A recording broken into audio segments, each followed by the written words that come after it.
الحمد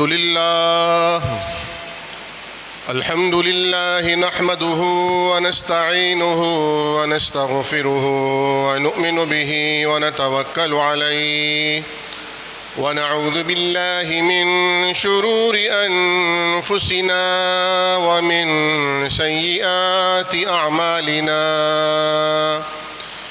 من يهده الله فلا مضل له ومن يضلل فلا هادي له ونشهد أن لا إله إلا الله وحده لا شريك له ونشهد أن محمدًا عبده ورسوله أرسله بالحق بشيرا ونذيرا وداعيا إلى الله بإذنه وسراجا منيرا اللهم صل على محمد وعلى آل محمد كما صليت على إبراهيم وعلى آل إبراهيم إنك حميد مجيد اللهم بارك على محمد وعلى آل محمد كما باركت على إبراهيم وعلى آل إبراهيم إنك حميد مجيد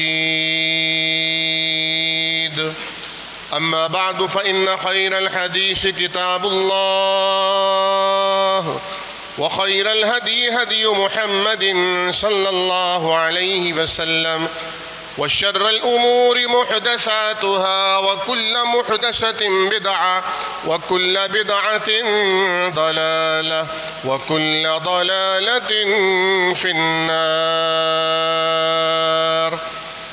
أعوذ بالله السميع العليم من الشيطان الرجيم من همزه ونفخه ونفثه وإذا بشر أحدهم بالأنثى ظل وجهه مسودا وهو كظيم وقال الله تبارك وتعالى في مقام الآخر وإذا الموءودة سئلت بأي ذنب قتلت تمام تعریفات اللہ رب العالمین کے لائق اور زیبا ہیں جو ساری کائنات کا پیدا کرنے والا، اس کا نظم اور نسق چلانے والا ہے۔ لا تعداد، بے حد و حساب درود و سلام امام الاولین والآخرین سید الانبیاء والمرسلین جناب محمد الرسول اللہ صلی اللہ تعالی علیہ وعلی آلہ وصحبہ وسلم کی ذات اقدس و اطہر کے لیے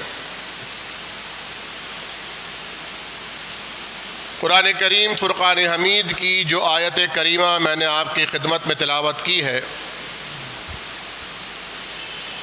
اس میں اللہ رب العالمین نے دور جاہلیت کے مشرکین کا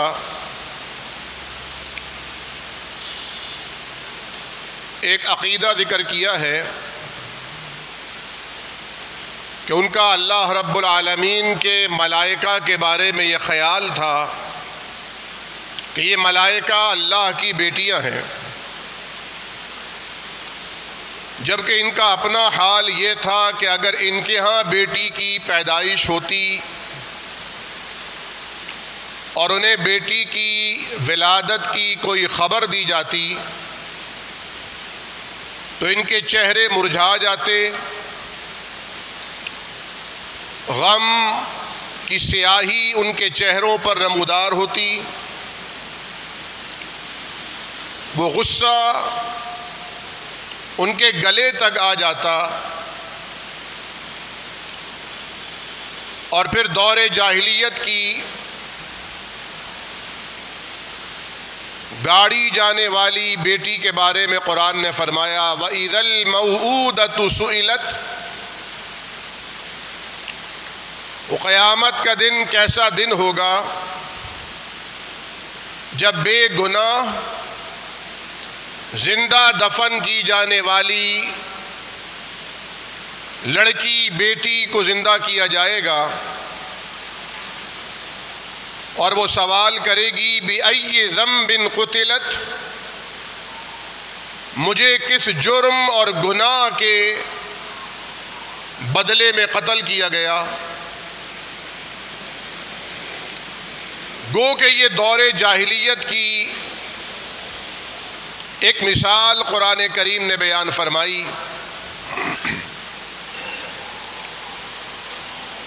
لیکن اس معاشرے میں، جسے عام طور پر مردوں کا معاشرہ کہا جاتا ہے،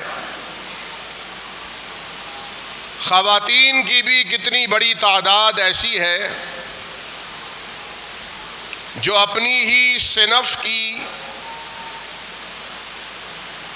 کسی نوزائیدہ کی پیدائش پر اپنی بہو کو طلاق دلانے کے در پہ ہوتی ہیں، جو بار بار 9 ماہ تک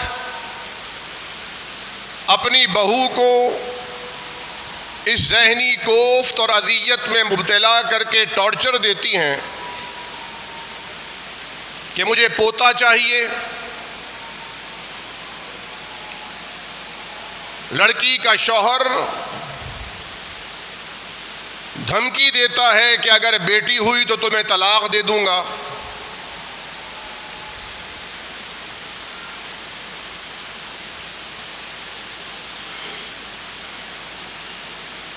اور پھر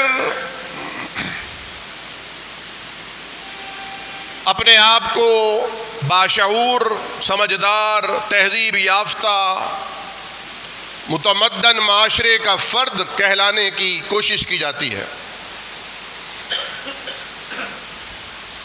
یہ جو شعور ہے یہ ڈگریاں ملنے سے نہیں آتا۔ توفیق، ہدایت، شعور اللہ رب العالمین کی عطاؤں میں سے ایک عطا ہے۔ کس قدر بدقسمتی کی بات ہے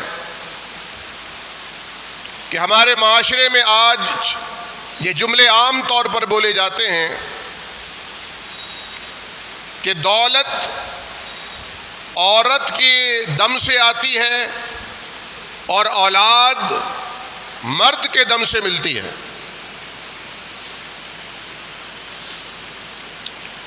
یہ کس قدر مشرکانہ عقیدہ ہے، یہ تصور ہے۔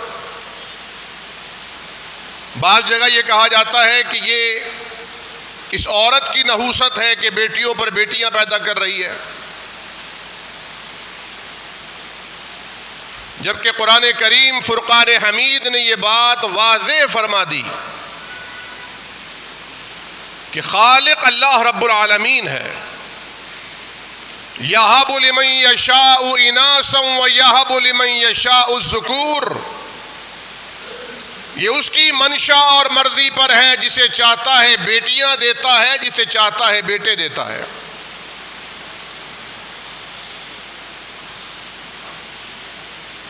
کسی کو ملا جلا کر نواز دیتا ہے۔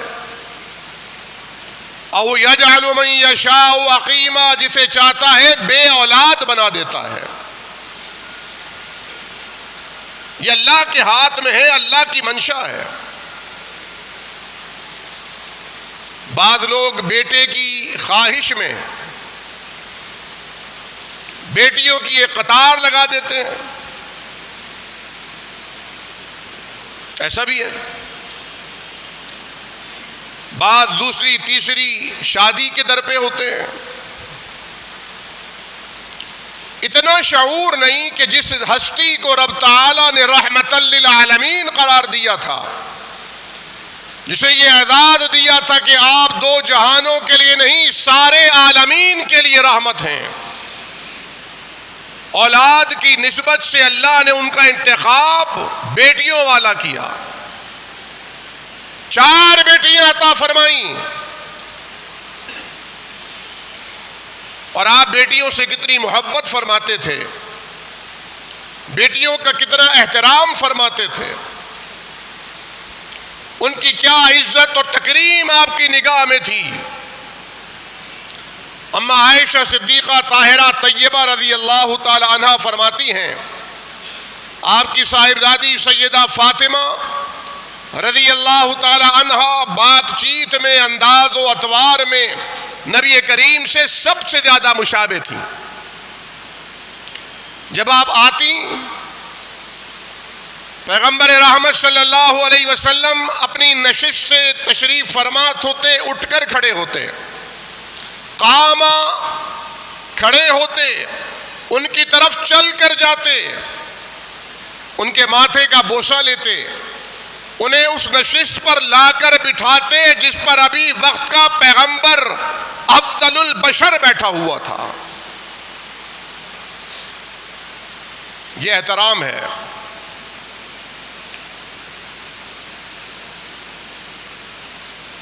ہمارے ہاں مذہبی طبقہ ہو یا لبرل، نام کی حد تک سب مذہبی ہیں اور نام کی حد تک سب لبرل ہیں، لیکن عمل کے اعتبار سے انتہائی دقیانوس ہیں۔ کوئی بیٹی کو تعلیم دینے سے انکاری ہے، کوئی بیٹی کو وراثت سے محروم کرنا چاہتا ہے، کوئی بیٹی کی شادی میں اس کی رضامندی پوچھنے کا روادار نہیں ہوں۔ یہ میاں والی میں جو واقعہ ہوا، یہ پہلا واقعہ تو نہیں ہے، یہ دکھائی دے گیا، میڈیا پر وائرل ہوا تو اس لیے لوگوں نے اس پر توجہ دی، وگرنہ ہیلتھ کیئر سینٹرز میں جا کے معلوم کیجئے، این جی اوز کے رجسٹر کھنگالیے، امراض نسواں اور بالخصوص میٹرنٹی ہومز کہ نگراں خواتین سے دریافت کیجئے، ابارشنز صرف اس لیے نہیں کرائے جاتے کہ یہ ناجائز تعلقات کا باعث بنتے ہیں، بلکہ اس لیے بھی کرائے جاتے ہیں کہ لوگ الٹرا ساؤنڈ کے ذریعے پتہ کرانا چاہتے ہیں کہ رحم مادر میں بیٹا ہے یا بیٹی ہے۔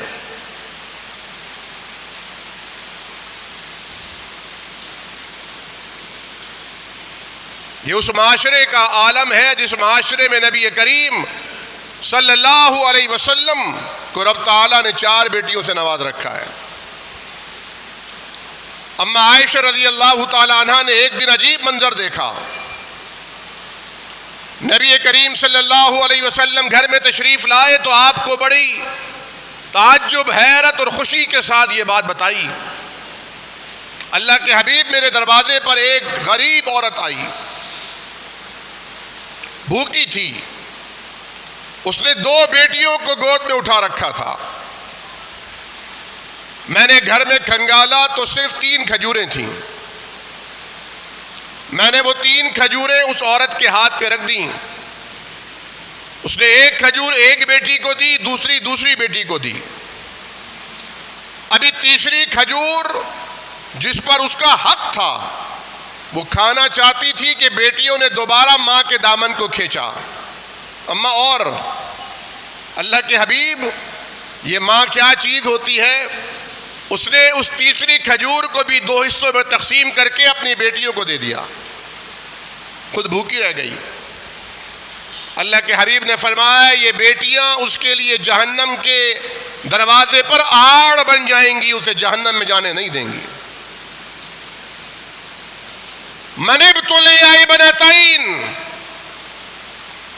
اسے 2 بیٹیاں دے کر آزمایا گیا ہو، وہ ان کی اچھی طرح پرورش کرے، ان کے معاملے میں اللہ رب العالمین سے ڈرے، وقت آنے پر اچھی جگہ رشتہ دیکھ کر ان کا بیاہ کرے، اور اگر خدا نہ خواستہ طلاق یا بیوگی کا داغ صدمہ لے کر وہ واپس پلٹ آئیں تو بھی ان کی نگہداشت میں کوئی کمی نہ فرمائے۔ اللہ کے حبیب نے فرمایا یہ قیامت کے دن میرے ساتھ اس طرح کھڑا ہوگا، اور وہ حدیث جس میں فرمایا تھا کہ جس نے یتیم کی کفالت کی وہ میرے ساتھ اس طرح ہوگا، وَفَرَّجَ بَيْنَهُمَا، آپ نے دونوں انگلیوں کے درمیان کچھ فاصلہ رکھا تھا۔ یہاں راوی کہتا ہے دونوں انگلیوں کو آپ نے باہم ملا دیا تھا۔ فرمایا اپنی بیٹیوں کی خدمت اور ان کی اچھی نگہداشت کرنے والا جنت میں میرے ساتھ ساتھ ہوگا۔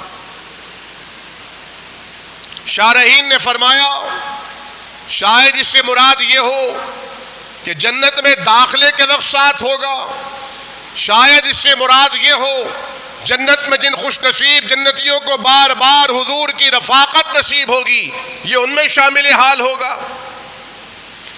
کیونکہ شارحین کی سمجھ میں یہ بات نہیں آئی کہ کہاں رسول اللہ صلی اللہ علیہ وسلم اور کہاں کوئی جنتی، رتبے میں تو تفاوت ہے نا، مرتبے میں تو بڑا فرق ہے، لیکن اللہ کے حبیب صلی اللہ علیہ وسلم نے یہ خوشخبری عنایت فرمائی۔ آپ ایک محفل میں تشریف فرما تھے، آپ نے فرمایا جسے اللہ نے 3 بیٹیاں عطا فرمائیں اور اس نے ان کی نگہداشت میں کوئی کمی نہ رکھی، بیٹیوں پر بیٹوں کو ترجیح نہ دی، تو فرمایا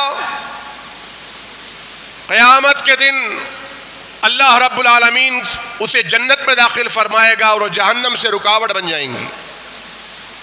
ایک صحابی تشریف فرما تھے، غالباً ان کی 2 ہی بیٹیاں تھیں، انہوں نے سوال کیا یا رسول اللہ اگر کسی کی 2 بیٹیاں ہوں تب؟ فرمایا 2 کے لیے بھی یہی اعزاز اور یہی مقام ہے، ایک ہم جیسا، کسی کی 1 بیٹی بھی ہوتی ہے، خواہش ہوتی ہے کہ 2 ہوں 3 ہوں، لیکن اللہ نے دی 1 ہے۔ ایک صحابی نے کہا یا رسول اللہ اگر کسی کی 1 بیٹی ہو؟ اللہ کے حبیب نے فرمایا چونکہ اس کی نیت یہ ہے، چنانچہ اللہ جو 3 بیٹیوں والوں کو اجر دے گا وہی اللہ 1 بیٹی کے باپ کو بھی اجر عطا فرمائے گا۔ لیکن جب ہمارے معاشرے میں کسی کے گھر ولادت کی کوئی خبر آئے، وہ مرد ہو یا عورت، وہ جب اگلا سوال یہ کرتا ہے کہ بیٹا ہے یا بیٹی، تو اس کا یہ سوال کرنا اس بات کا غماز ہوتا ہے کہ اس کے دل میں بیٹی کی خواہش نہیں تھی، اس کے دل میں بیٹے کی خواہش تھی۔ جب کوئی خاتون ڈاکٹر سے یہ دریافت کرتی ہے کہ ڈاکٹر صاحبہ بیٹی ہے یا بیٹا، تو اس کے پیچھے کہیں کوئی کہانی ہوتی ہے۔ جب تک، اور اللہ رب العالمین کا انداز دیکھیے، اللہ تعالیٰ نے بیٹے کا ذکر بعد میں کیا، بیٹی کا ذکر پہلے مقدم رکھا۔ یَهَبُ لِمَن یَشَاءُ إِنَاثًا، وہ جسے چاہتا ہے بیٹیوں سے نوازتا ہے، وَيَهَبُ لِمَن یَشَاءُ الذُّكُورَ، جسے چاہتا ہے بیٹے دے دیتا ہے۔ مشرکین کے ہاں بیٹیاں عزت کے لائق نہیں تھیں، بیٹی پیدا ہوتی وہ زندہ درگور کرتے۔ وَإِذَا بُشِّرَ أَحَدُهُمْ، جب ان میں سے کسی کو خبر دی جاتی کہ تمہارے یہاں بیٹی ہوئی، ظَلَّ وَجْهَهُ، تو ان کے چہرے ذلت سے لٹک جاتے، سیاہ پڑ جاتے۔ وَهُوَ كَظِيمٌ، وہ اپنے غصے کو دبا کر وہ سارا غصے کے اثرات چہرے پہ نمودار ہو جاتے ہیں۔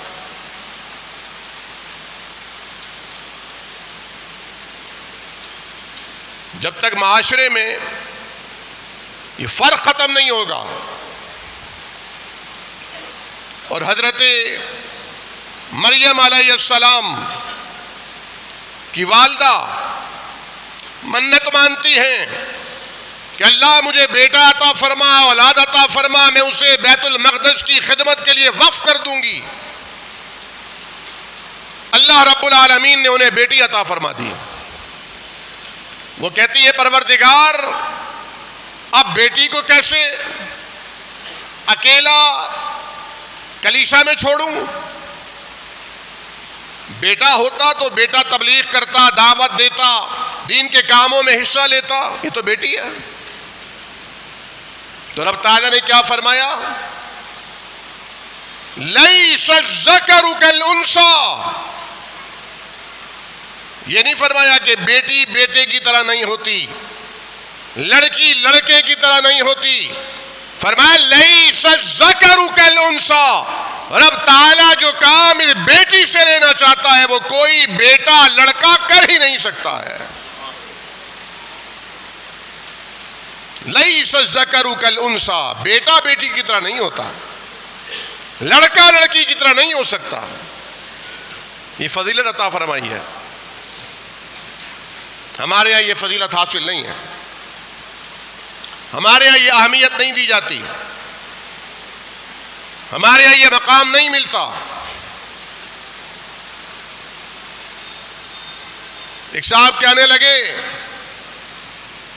عورت کیا ہے، بیوی کیا ہے، ایک کے بعد دوسری کرو، اسے چھوڑ دو، تیسری کر لو، اسے چھوڑ دو، چوتھی کر لو، اسے چھوڑ دو.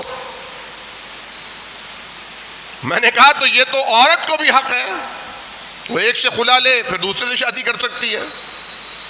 ایک کے ساتھ رہتے ہوئے بیوہ ہو جائے تو بیوگی کا عدت گزارنے کے بعد کہیں اور نکاح کر سکتی ہے. یہ کیا بچوں والی بیوقوفانہ بات ہے؟ کہنے لگے کہ نہیں، کوئی عورت نبی نہیں ہوئی. میں نے کہا عورت نبی نہیں ہوئی لیکن نبی کی ماں تو ہوئی. کہنے لگے عورت کو مرد کے لیے پیدا کیا گیا.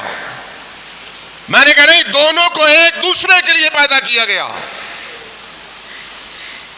کہنے لگے آدم علیہ السلام کو اللہ نے بنایا، ان کی ضرورت تھی تو حضرت حوا ان سے بنی. میں نے کہا لیکن رب کہتا ہے بنایا میں نے ہی تھا. کہنے لگے عورت نے جنت سے نکلوایا. میں نے کہا یہ اسرائیلی روایت، یہودی عقیدہ، اسلام کا عقیدہ یہ نہیں کہ عورت نے نکلوایا. اسلام یہ کہتا ہے، قرآن یہ کہتا ہے دونوں شیطان کی باتوں میں آئے، دونوں نے اللہ کی منع کردہ حد کو کراس کیا. فَأَذَلَّهُمَ الشَّيْطَانُ. ان دونوں کو شیطان نے پھسلا دیا. لیکن عام مسلمانوں میں یہ بات مشہور ہے کہ عورت نے نکلوایا تھا. کہتے ہیں زن زر زمین، یہ تو فتنے کا باعث ہے. عورت کی وجہ سے جھگڑے ہوتے ہیں، مال کی وجہ سے ہوتے ہیں، زمین کی وجہ سے ہوتے ہیں. میں نے کہا لیکن یہ جھگڑے کرتا کون ہے؟ یہ ہمارے معاشرے میں ڈیبیٹ چلتی ہیں آج بھی. مہذب کہلانے والے اگر کسی کو گالی دیتے ہیں تو مرد کی گالی نہیں دیتے، وہ عورت کی گالی دیتے ہیں. وہ ماں بہن کو بیچ میں لاتے ہیں. انہیں مہذب کہلانے کا کوئی حق نہیں ہے. یہ جاہلیت کے دور میں جی رہے ہیں.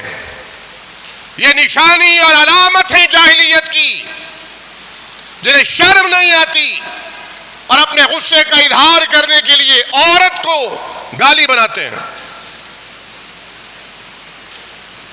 اب لوگوں سے آپ پوچھئے، اپنے آپ سے پوچھئے، میاں والی میں جس نے 7 روز کی معصوم بچی پر 5 گولیاں اتار دیں، اس بچی کے ماموں سے پوچھا گیا کیا اس میں دماغی خلل تھا، نفسیاتی مریض تھا؟ وہ کہنے لگے اگر نفسیاتی مریض ہوتا، دماغ میں خلل ہوتا تو ہم اپنا بہنوئی بناتے، اپنی بیٹی کو اس گھر میں بھیاتے. پوچھا کیا جاہل تھا، گوار تھا؟ کہا ایف اے کیا اس نے، ایف ایس سی، انٹر پاس، اور ہر سال ٹاپ کرنے والا، پڑھائی لکھائی میں انتہائی مہارت سے نمبر امتیازی لینے والا. یہ بھی تاثر ظاہر ہو گیا کہ لوگوں نے کہا ہے، مشہور کر رکھا ہے کہ مسجد اور مدرسے میں رہنے والے اجٹ ہوتے ہیں، جاہل ہوتے ہیں، گوار ہوتے ہیں. نعوذ باللہ. علم کا اصل مخزن تو یہ قرآن ہے، مرکز تو یہ مسجد ہے، مدارس ہیں. وہ کسی نے کہا کہ مولانا آج کل تو چور سارے داڑھی والے چور اور ڈاکو ہو چکے ہیں. اس نے کہا نہیں، جملے کو درست کیجئے.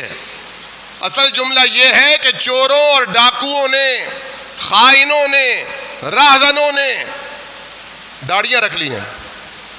اصل جملہ یہ ہے. میں داڑھی کا قصور نہیں ہے، داڑھی کو بطور لائسنس استعمال کیا جا رہا ہے.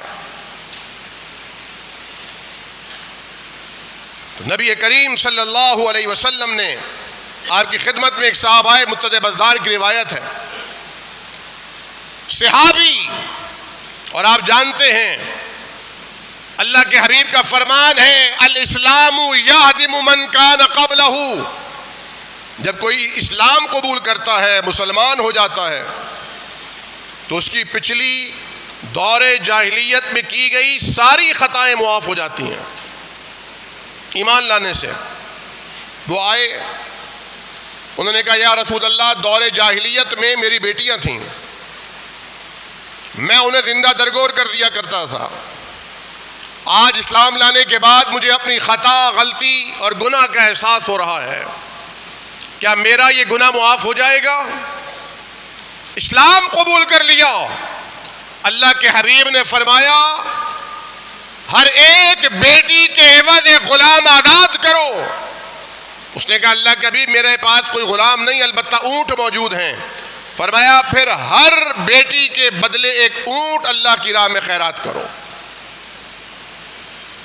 ایک طرف اسلام لانے سے سارے گناہ معاف، دوسری طرف بیٹی کو درگور کرنا. فرمایا اب اس کا کفارہ ادا کرو، جبکہ اسلام لا چکا ہے. کل مجھ سے ایک سوال ہوا، میڈیا پر یہ پروگرام ہو رہا تھا. انہوں نے کہا کہ یہ جو کہا جاتا ہے جلدی شادیاں کر دیجیے اپنے بچوں کی، اس کے بارے میں کیا رائے ہے آپ کی؟ ایک اور عالم دین بھی تھے، خاتون نمائندہ بھی تھیں. میں نے عرض کیا جناب، بلوغت دو طرح کی ہوتی ہے، ایک جسمانی، ایک ذہنی. والدین کو اس بات کا خیال رکھنا چاہیے کہ جس بیٹی کے لیے رشتے تلاش کر رہے ہیں، کیا وہ رشتہ بیٹی کے پلے جیسا ہے، ہم سر ہے، کفو ہے. یہ نہ ہو کہ بیٹی دیندار ہے، نمازی، پرہیزگار ہے، اور اس کا رشتہ کسی اٹھائی گیرے سے کر دیا جائے، صرف پیسہ دیکھ کر، خاندان دیکھ کر، لڑکے کا باپ دیکھ کر. یہ بھی بیٹی کو زندہ درگور کرنا ہے. بیٹی کی مرضی نہیں پوچھی گئی. باپ نے اپنے شملے کا، اپنی ناک کا، اپنی مونچھ کا بھرم رکھنے کے لیے اپنی انا کی بھیڑ چڑھا دیا بیٹی کو. یہ بھی زندہ درگور کرنا ہے. وَوَعْدِ الْبَنَاتِ. یہ بھی دیکھا جانا چاہیے کہ اگر بیٹے کا رشتہ تلاش کیا جا رہا ہے تو بیٹے کو لوگوں کو ڈیل کرنا آتا ہے، اسے پتہ ہے عورت کا کیا مقام ہے، وہ جانتا ہے کہ بحیثیت شوہر اس کے کیا فرائض ہیں، وہ جانتا ہے کہ اگر باپ بن گیا تو کیا ذمہ داریاں عائد ہوں گی. کیا اسے معلوم ہے کہ ایک داماد کو کیسا ہونا چاہیے؟ کیا وہ جانتا ہے کہ اب جب وہ کسی کا شوہر ہوگا، کسی کا باپ ہوگا، لیکن بیک وقت کسی کی اولاد بھی ہوگا، تو اب اسے اپنے ماں باپ کے ساتھ کیسے برتاؤ رکھنا ہے؟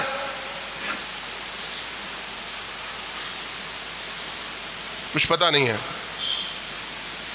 نہ مسجد سے نہ مدارس سے، نہ اسکول کالجز یونیورسٹیز سے، نہ میڈیا سے، نہ این جی اوز کے فورم سے یہ کوئی بات نہیں کی جاتی، سکھایا ہی نہیں جاتا۔ خاندانی نظام کیسے چلانا ہے کوئی تربیت نہیں ہوتی، کچھ پتہ نہیں ہوتا۔ نتیجہ کیا ہوتا ہے؟ طلاق۔ اس دور میں یہ جو ابھی پچھلے 10 سال گزرے ہیں، 5 8 10 سال، سب سے زیادہ طلاقیں ان سالوں میں ہوئی ہیں۔ اور طلاق کی وجوہات کیا بنی؟ پہلی لو میرجز، دوسری موبائل فون۔ یہ موبائل فون، یہ ڈیوائس، یہ اینڈرائڈ فون، یہ مائن دھماکہ کر دیتی ہے کبھی بھی، بارودی سرنگ ہے یہ۔ جب تک اس ڈیوائس کو استعمال کرنا نہیں سکھاتے، حوالے نہیں کرنا چاہیے اولاد کے۔ ماں باپ کی پکڑ ہوگی اگر اپنی اولاد کو سمجھائیں گے نہیں، بتائیں گے نہیں، سکھائیں گے نہیں، ڈرائیں گے نہیں۔ میں نے شاید پچھلے جمعے کو بھی یہ بات کہیں عرض کی تھی، ہمارا تو حال یہ ہے کہ بچے کو قرآن حفظ کرایا، جب اس نے قرآن حفظ کر لیا تو اسے آئی فون گفٹ کر دیا، جا بیٹا آپ برباد ہو جا۔ اور آج کا دور کیا ہے؟ بچے اپنے موبائل میں پاس ورڈ لگاتے ہیں، اور آپ ساری دنیا کے ٹھیکیدار بنے ہوئے ہیں، آپ کو بچے کے موبائل کا پاس ورڈ نہیں پتا۔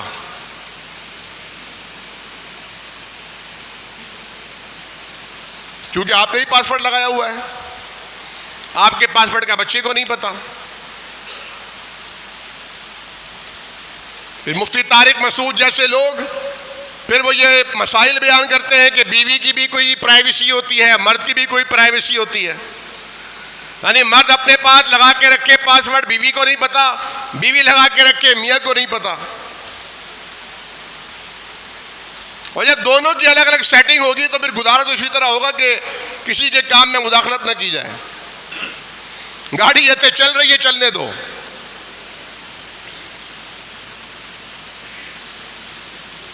خواتین مساجد آتی نہیں، ٹیلی ویژن پر کوئی دینی پروگرام نشر نہیں ہوتے، مرد گھر میں بات کر نہیں سکتا، تو حالات بہتر ہوں گے کیسے؟ نہ خواتین کسی دینی جلسے میں جاتی ہیں، نہ درس میں جاتی، زیادہ سے زیادہ اگر کوئی مذہبی عورت ہوئی تو میلاد میں چلی جائے گی، قرآن خوانی میں چلی جائے گی۔ اچھا، میلاد میں جا کر کیا ہوتا ہے؟ وہاں نبی کریم صلی اللہ علیہ وسلم کی ولادت باسعادت کے تذکرے ہوتے ہیں، حضور علیہ السلام کی خوبیاں، خصوصیات، اوصاف، محاسن کا بیان ہوتا ہے، یا وہاں نعت شریف پڑھی جاتی ہے، وہ سن کر جھوم کر انجوائے کر کے مٹھائی لے کر گھر واپس آ جاتے ہیں۔ حصول برکت کے لیے قرآن خوانی ہوئی، سپارے تقسیم ہو گئے، کسی کے پاس پہلا سپارہ آیا، کسی کے برابر میں بیٹھی ہوئی کے بعد 8واں سپارہ آیا، اس کے برابر کسی کے پاس 27واں سپارہ آیا، ترتیب بدل گئی، اور کیا پڑھ رہے ہیں یہ تو کسی کو معلوم ہی نہیں، پڑھا کیا جا رہا ہے پتہ ہی نہیں۔ جسے مولانا ماہر القادری نے فرمایا تھا، جس طرح طوطا مینا کو چند بول سکھائے جاتے ہیں، اس طرح پڑھایا جاتا ہوں، اس طرح رٹایا جاتا ہوں۔ کس بزم میں میری دھوم نہیں، کس عرس میں میرا ذکر نہیں، پھر بھی تنہا رہتا ہوں، مجھ سا بھی کوئی مظلوم نہیں۔ قرآن کی فریاد انہوں نے بیان کی تھی۔ طاقوں میں سجایا جاتا ہوں، ہاتھوں میں اٹھایا جاتا ہوں، جب نوبت قسم و تکرار کی آتی ہے تو ہاتھوں میں اٹھایا جاتا ہوں۔ قرآن میں لکھا کیا ہے؟ قرآن کا میسج کیا ہے؟ قرآن بابر کیا کراتا ہے؟ قرآن بھیجا کیوں گیا؟ نازل کیوں کیا گیا؟ یہ نہ پڑھنے والے کو پتا، نہ پڑھانے والے کو پتا۔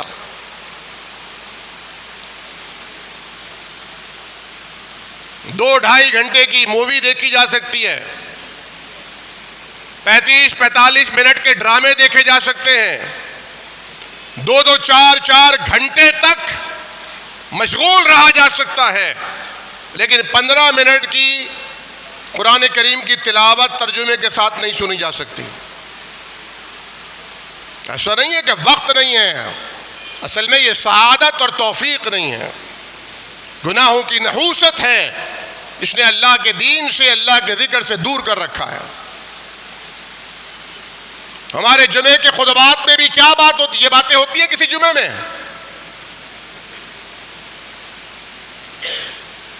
پچھلے جمعے کو اگر کہیں آپ نے جمعہ پڑھا ہوگا تو بات ہوئی ہوگی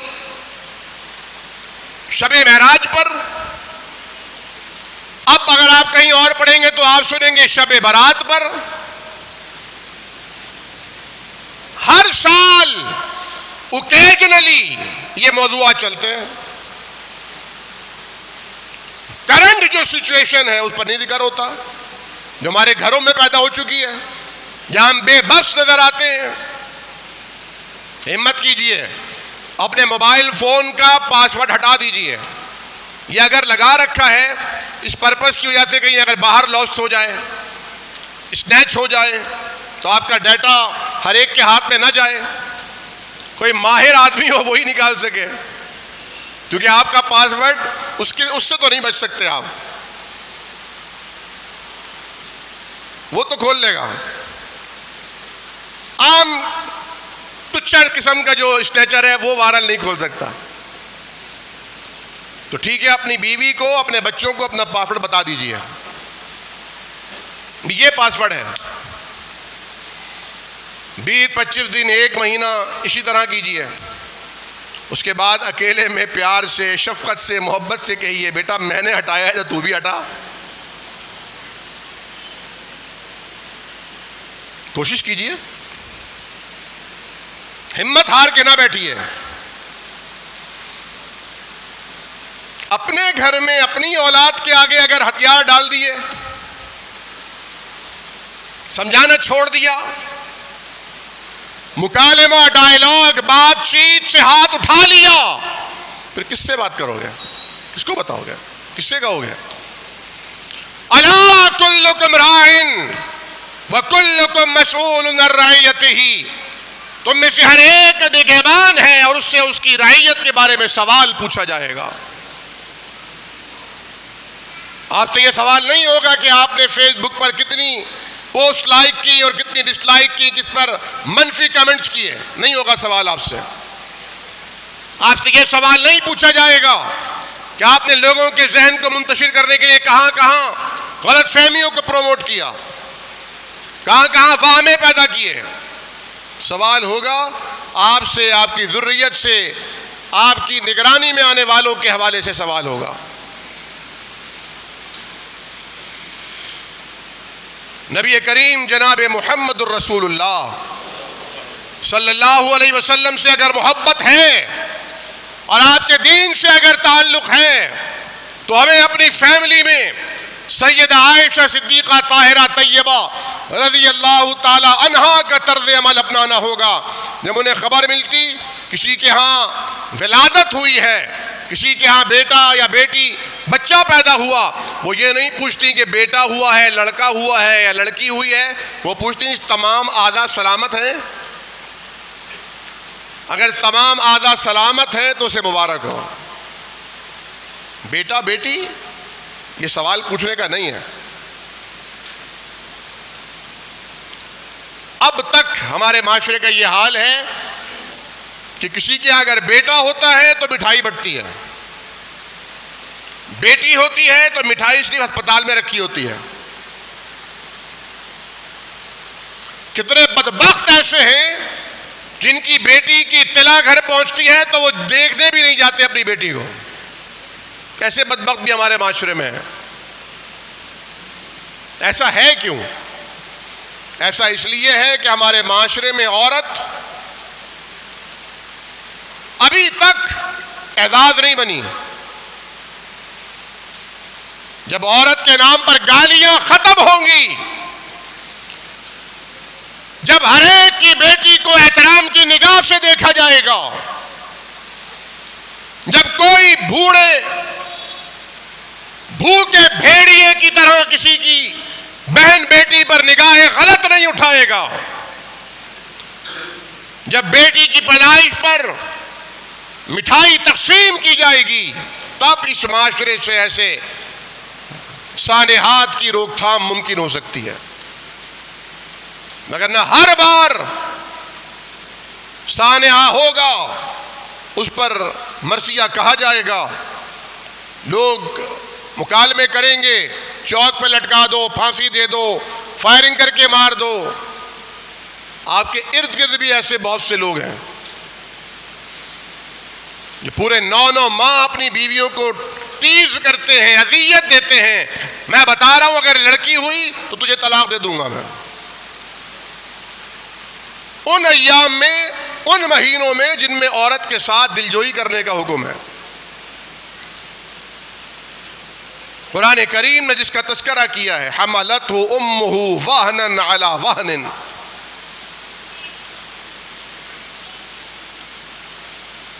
اس رویے کو میں اور آپ بدل سکتے ہیں، معاشرے کا ہر فرد تبدیلی لا سکتا ہے، اپنا اپنا کردار ادا کرنے کی ضرورت ہے۔ بیٹی اللہ کی رحمت ہے، بیٹی اللہ کا انعام ہے، بیٹی جنت میں لے جانے کا ذریعہ ہے، اور بیٹی ہی ہے جو عموماً بیٹے سے زیادہ اپنے والدین کی مونس اور غمخوار بنتی ہے۔ اقول قولی ھذا استغفر اللہ لی ولکم ولسائر المسلمین۔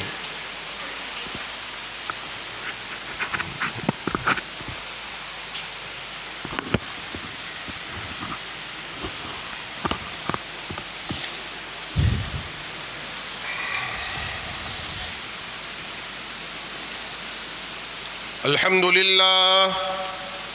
لله نحمده ونستعينه ونستغفره ونؤمن به ونتوكل عليه ونعوذ بالله من شرور أنفسنا ومن سيئات أعمالنا، من يهده الله فلا مضل له ومن يضلل فلا هادي له، ونشهد أن لا إله إلا الله وحده لا شريك له، ونشهد أن محمدًا عبده ورسوله۔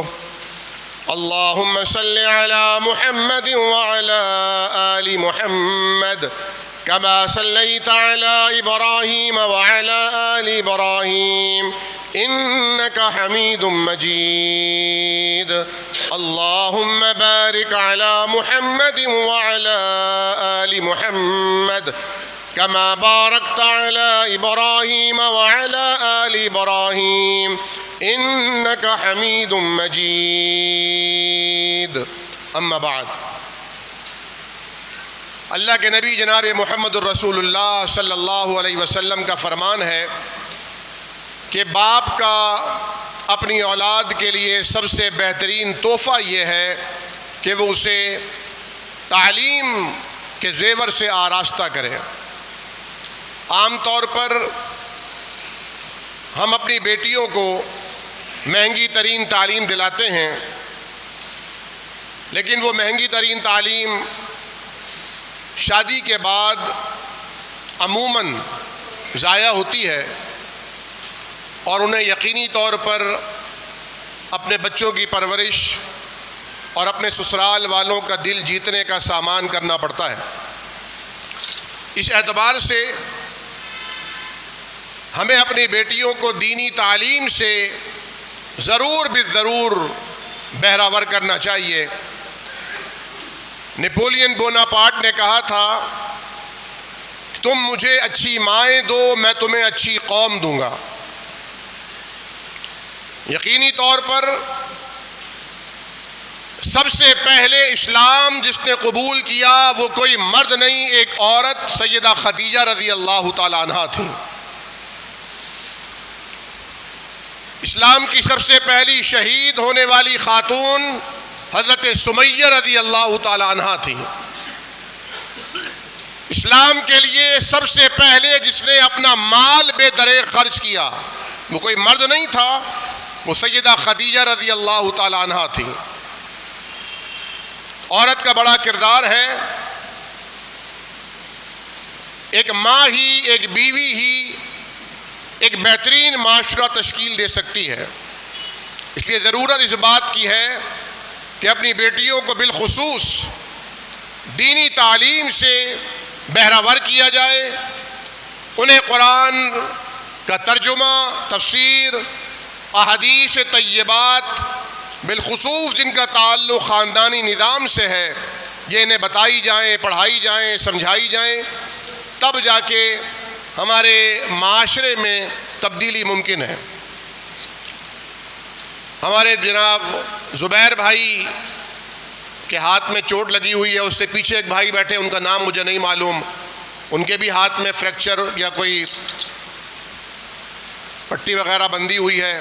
دعا کیجیے اللہ کریم ان دونوں بھائیوں کو شفائے کاملہ عاجلہ مستمرہ دائمہ عطا فرمائے۔ ہمارے مختار بھائی بیچارے بڑے عرصے سے بیمار ہیں، اللہ کریم انہیں بھی شفائے کاملہ عاجلہ مستمرہ دائمہ عطا فرمائے۔ جو بھائی بہن جس کے گھر میں بیماریاں ہیں، اللہ کریم سب کی بیماریوں کو اپنے خاص فضل سے دور فرمائے۔ جو پریشان حال ہیں ان کی پریشانیاں اللہ دور فرمائے، جو بے گھر ہیں اللہ انہیں گھر عطا فرمائے۔ ربنا ظلمنا انفسنا وان لم تغفر لنا وترحمنا لنكونن من الخاسرين ربنا آتنا في الدنيا حسنة وفي الآخرة حسنة وقنا عذاب النار اللهم استر عوراتنا وآمن روآتنا اللهم إنا نجعلك في نحورهم ونعوذ بك من شرورهم اللهم زدنا ولا تنقصنا واكرمنا ولا تهنا وأعطنا ولا تحرمنا وآثرنا ولا تؤثر علينا وأرضنا وارض عنا اللهم إنا نعوذ بك من جهد البلاء ودرك الشقاء وسوء القضاء وشماتة الأعداء رب ارحمهما كما ربياني صغيرا اللهم اشف مرضانا ومرض المسلمين اللهم اغفر للمسلمين والمسلمات الأحياء منهم والأموات اللهم انصر من نصر دين محمد صلى الله عليه وسلم واجعلنا منهم واخذل من خذل دين محمد صلى الله عليه وسلم ولا تجعلنا منهم سبحان ربك رب العزة عما يصفون وسلام على المرسلين والحمد لله رب العالمين.